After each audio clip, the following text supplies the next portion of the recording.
everyone, welcome back to another LeetCode problem solving video. Today we are solving another very interesting math problem using C++. The problem name is a number after a double reversal.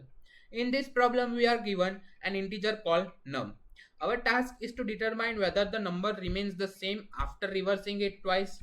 If the number remains unchanged after two reversal, we return true, otherwise we return false. Now before coding, let's understand what exactly happens when we reverse a number. Suppose num equals to 1, 2, 3. After the first reversal, 1, 2, 3 equals to 3, 2, 1. Now reverse it again. 3, 2, 1, 1, 2, 3. We get back the original number. So the answer is true. Now let's take another example. Suppose number equals to 1800. After the first reversal, 1800 becomes 81. Notice something important here. The trailing zeros disappear during the reversal. Now reverse again. 81 when after reversing becomes 18. The result becomes 18, which is different from the original number 1800. Therefore the answer is false. Now let's think about the pattern. Which numbers fail after a double reversal? The answer is numbers that end with 0. Because when we reverse them, that trailing zeros disappear permanently. For example, 120 becomes 21, 21 becomes 12, 500 becomes 5, 5 becomes 5 itself only, 1800 becomes 81, 81 becomes 18. In all these cases, the original number is not recovered.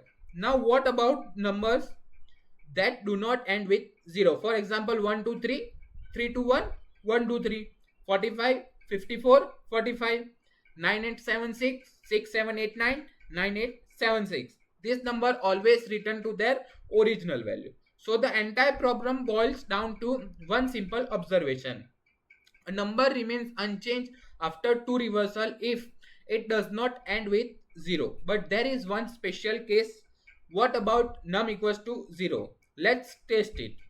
Reverse once, 0 becomes 0. Reverse twice, 0 again becomes 0. It remains exactly the same. So 0 should return true. Now we have our complete logic. Return true if the number is 0 or the number does not end with 0. Otherwise return false. Now let's see how this is implemented. The entire solution is just in one line. So let's do the solution.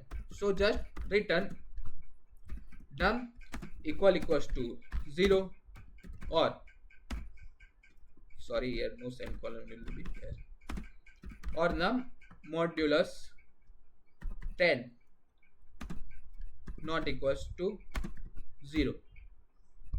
Now let's understand this carefully. First condition, num equals to 0. This checks whether the number is 0. If yes, we immediately return true. Now the second condition, num modulus 10 not equals to 0. Here num modulus 10 gives the last digit of the number. For example, 1, 2, 3 modulus 10 equals to 3, 4, 5, 0 modulus 10 equals to 0, 7, 8, 0, 0 modulus 10 equals to 0. If the last digit is not 0, then the number does not end with 0 and therefore it will remain unchanged after a double reversal. So we return true, otherwise we return false. Now understand this with a dry run. Suppose num equals to 5 to 6. Check. Num equals to 0. False.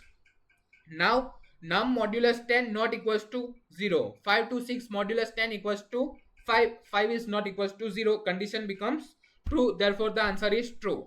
Now another example. Suppose num equals to 1 to 00. Check. Num equals to 0. False. Now 1200 modulus 10 equals to 0. So num modulus 10 not equals to 0 becomes false. Both conditions are false. Therefore the function returns false. Now let's test the special case. Suppose num equals to 0. Check. Num equals to 0. True. So the function immediately returns true, which is exactly correct. Now let's first of all run so that we can verify that there is no syntax mistake. Okay, that's running properly. Now we can submit. Okay, that's working properly. Now let's discuss about complexity. So the time complexity is order of 1 because we perform only a few arithmetic operations And the space complexity is also order of 1 because no extra data structure is used. So this solution is extremely efficient, very elegant, and a great example of how observing a mathematical pattern can completely simplify a problem. And that's it for this video. If you found this explanation helpful, make sure to like this video, subscribe to the channel, and I will see you in the next video. And if you have any kind of doubt, then please comment it in the comment section. I will try to solve it as soon as possible. Thank you.